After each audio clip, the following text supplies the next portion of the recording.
Bismillahirrahmanirrahim. Assalamualaikum warahmatullahi wabarakatuh. Yang saya hormati Ustaz Suhaimi bin Ramli dan Dr. Fadil bin Baharudin.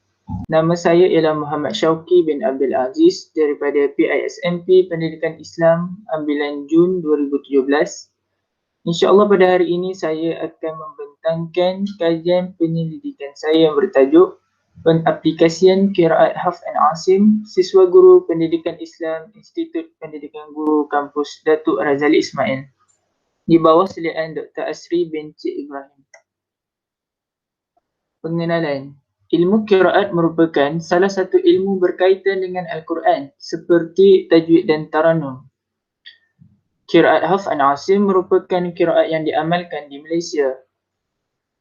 Bidang Al-Quran telah diperuntukkan sebanyak 3 masa setiap minggu, tidak termasuk tasmik, mengikut di SKP Pendidikan Islam. Pernyataan masalah yang pertama, terdapat segelintir umat Islam di Malaysia khususnya kurang memberi perhatian terhadap penguasaan bacaan Al-Quran kerana ada dalam kalangan mereka berfikir apabila sudah boleh membaca Al-Quran, ianya sudah cukup dan memadai. Hazwan 2016. Seterusnya, guru yang berpengetahuan dan bijak menguasai mata pelajaran yang diajarnya dapat membantu pelajar membentuk dan menajamkan intelek. Ashraf 1994. Yang ketiga, adakah siswa guru faham dan mengikut kaedah yang tepat dalam pembacaan Al-Quran menerusi qiraat Hafz dan Asim? Yang terakhir, adakah siswa guru mengamalkan apa yang telah dipelajari pada kursus yang berkaitan sebelum ini? Objektif dan soalan kajian. Objektif kajian. Yang pertama, untuk mengkaji tahap penguasaan qiraat Hafz dan Asim dalam kalangan siswa guru pendidikan Islam di IPG-KDRI. Yang kedua, untuk mengkaji pengaplikasian bacaan qiraat Hafz dan Asim oleh siswa guru pendidikan Islam IPG-KDRI. Soalan kajian yang pertama ialah, sejauh manakah penguasaan siswa guru tentang qiraat Hafz dan Asim?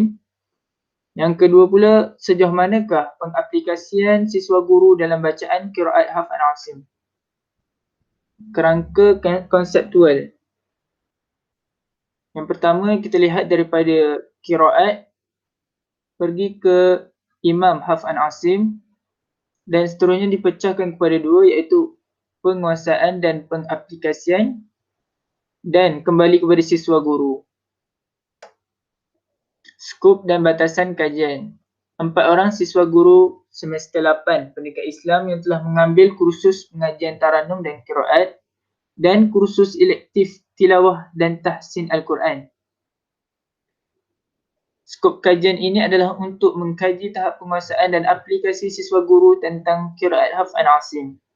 Kepentingan kajian adalah terhadap Jabatan Pengajian Islam dan Moral, pelajar bidang pendidikan Islam, pihak yang terlibat dengan bidang Al-Quran dan qiraat. Model pembinaan dan integrasi Keynes dan Van Dyke. Model ini ialah merupakan model pembacaan, model membaca. Berdasarkan model ini, yang pertama ialah proses kefahaman teks bacaan. Dipecahkan kepada dua fasa, iaitu fasa pertama ialah fasa pembinaan, di mana interaksi dengan maklumat teks pengecaman, patah perkataan dan sintaksis. Seterusnya, fasa kedua ialah fasa integrasi. Interpretasikan bacaan berdasarkan komponen teks. Tinjauan literatur. Ilmu qiraat merupakan salah satu cabang khazanah ilmu yang masih baru berkembang di Malaysia. Sehingga ke hari ini, majoriti masyarakat Islam di Malaysia masih belum mendapat pendedahan yang menyeluruh berkaitan dengan ilmu ini. Wujud juga salah tanggapan pemahaman di kalangan masyarakat. Mereka menyangka ilmu qiraat adalah tarannum Al-Quran, ilmu melagukan Al-Quran. Nazir 2016. Di Malaysia, ilmu Al-Quran telah pun berkembang. Malahan masyarakat telah mula didedahkan dengan qiraat selain qiraat Hafz dan Asim.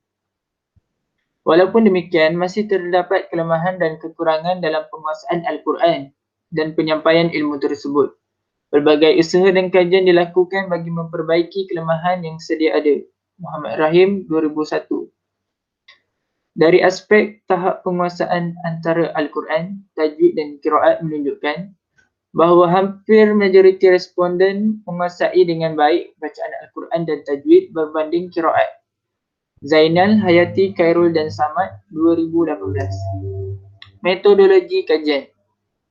Pertama ialah reka bentuk kajian. Kajian ini berbentuk kualitatif, kajian kes. Instrumen kajian pula terdapat dua iaitu temu bual dan pemerhatian. Persempelan pula digunakan ialah persempelan bertujuan. Prosedur kajian. Yang pertama menetapkan masalah kajian. Yang kedua penentuan objektif dan soalan kajian. Yang ketiga ialah pembinaan instrumen. Yang keempat pemilihan peserta kajian, iaitu responden. Yang kelima, pengumpulan data. Yang keenam, penganalisisan data. Yang ketujuh, penulisan laporan. Kesahan dan kebolehpercayaan. Pengkaji menggunakan transkrip temu bual dan pengesahan pakar. Pengumpulan data pula ialah melalui temu bual dan pemerhatian. Penganalisisan data ialah berdasarkan analisis bertema. Latar belakang responden. Responden pertama ialah lelaki berumur 24 tahun, Maktab Mahmud Al-Usta semester 8. Yang kedua ialah lelaki berumur 23 tahun, Sekolah Menengah Agama Wataniah Machang semester 8.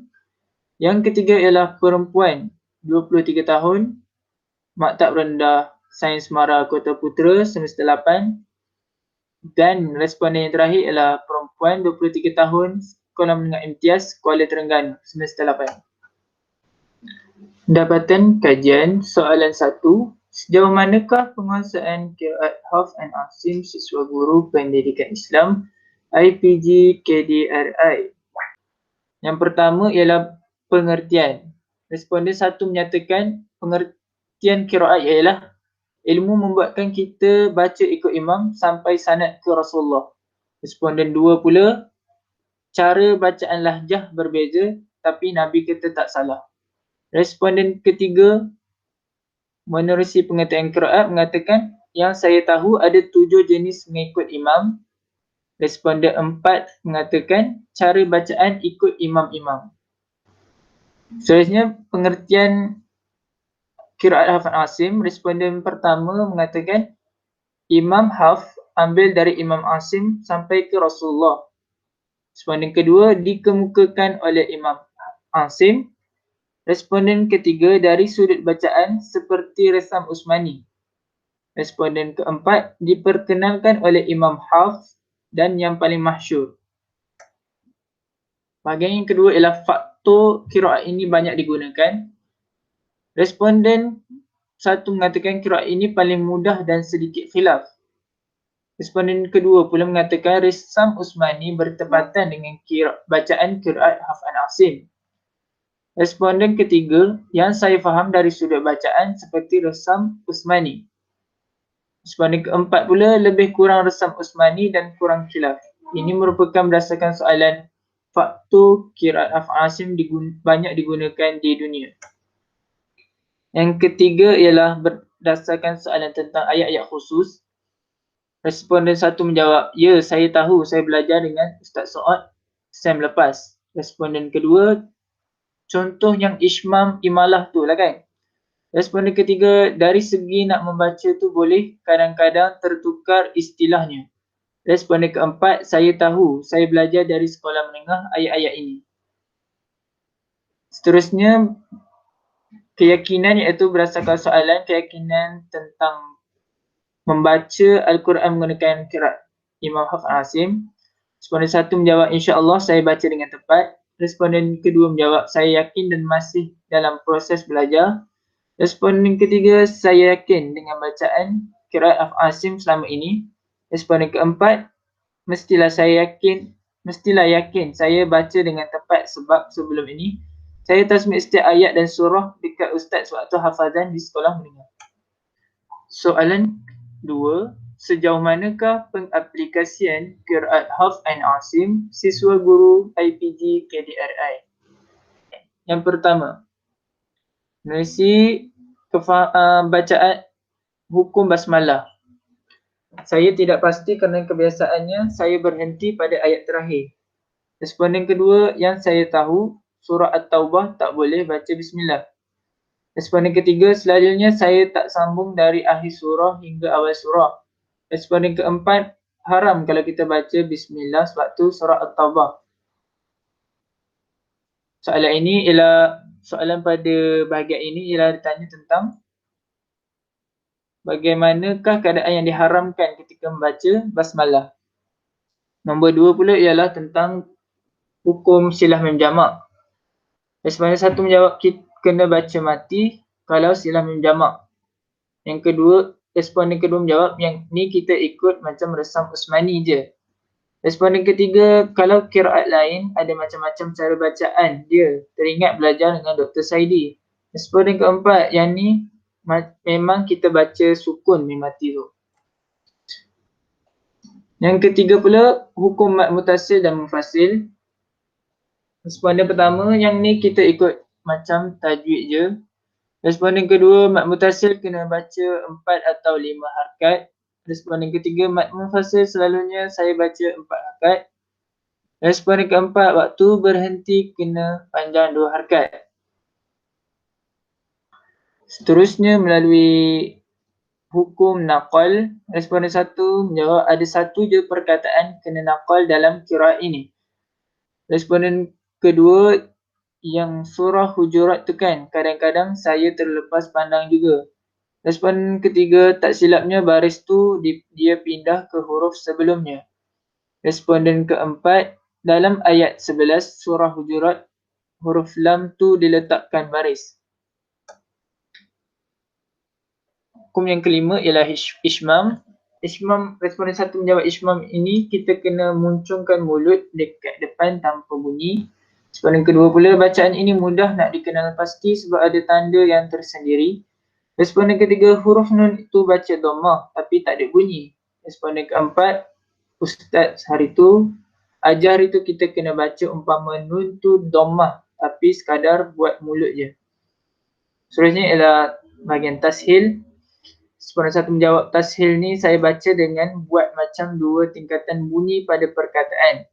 Responden kedua pula menjawab bacaan tashil ni kadang saya pun keliru yang mana satu. Responden ketiga, cara yang paling senang sekali nak tahu kena ingat nama surah dan ayat. Responden keempat, bacaan ni kalau nak tepat kena talaqi dengan guru dulu. Bahagian yang kelima ialah pada hukum ishmam. Responden satu menjawab baca dia macam antara fathah dan kasrah. Responden kedua menjawab bacaan ni dia macam kita sebut re. Responden ketiga menjawab untuk imalah ni dia ada tanda dia tersendiri, senang nak tahu. Responden keempat, huruf ra tu kena baca tengah-tengah antara fathah dan kasrah. Perbincangan soalan 1. Berdasarkan soalan 1 menunjukkan tahap penguasaan responden berada dalam keadaan yang baik. Responden dapat memberitahu secara umum tentang pengertian qiraat dan hal-hal berkaitan qiraat Hafs dan Asim. Responden juga mengetahui apa yang dimaksudkan dengan ayat-ayat khusus qiraat Hafs dan Asim. Malah mereka juga mampu menyatakan sekurang-kurangnya 3 contoh. Yang ketiga, penguasaan responden adalah berkisar kepada pengertian dan perkara berkaitan dengan qiraat Hafs Asim seperti asal usul, keistimewaan qiraat Hafs Asim berbanding qiraat yang lain dan sebagainya. Perbincangan soalan 2. Perbezaan antara setiap hukum yang dijelaskan oleh responden menunjukkan mereka dapat membezakan setiap hukum tersebut. Dari segi penggunaan istilah untuk setiap hukum yang telah disenaraikan oleh pengkaji menunjukkan terdapat responden yang masih keliru tentang istilah yang digunakan bagi hukum tersebut. Tetapi responden berjaya untuk membaca setiap ayat tersebut dengan betul. Seterusnya, kursus elektif tilawah dan tahsin Al-Quran banyak membantu responden dalam menjawab soalan daripada pengkaji berkaitan ayat khusus qiraat Hafs Asim. Terakhir, pelajar yang sudah mahir membaca Al-Quran ada di antaranya tidak meneruskan lagi ke peringkat yang seterusnya kerana beranggapan kemahiran yang ada sudah cukup. Azwan 2016. Cadangan kajian. pertama ialah menggunakan kajian kuantitatif. Yang kedua, menggunakan responden yang lebih luas. Dan yang ketiga, fokuskan kepada ayat-ayat khusus qiraat Hafs an Asim. Implikasi kajian. Yang pertama, kepada Jabatan Pengajian Islam dan Moral JAPIM APJKDRI. Yang kedua, Siswa Guru Pendidikan Islam. Yang ketiga, Institut Pendidikan Guru Malaysia. Rumusan kajian ini telah memberikan gambaran awal tentang pengaplikasian qiraat Hafs Asim dari sudut penguasaan dan pengaplikasian siswa guru. Harapan pengkaji agar kajian ini mampu memberi input dan nilai tambah yang baik kepada kajian seterusnya supaya kajian yang telah dijalankan ini mampu memberi manfaat kepada pengukuhan sistem pendidikan di negara Malaysia. Sekian, terima kasih.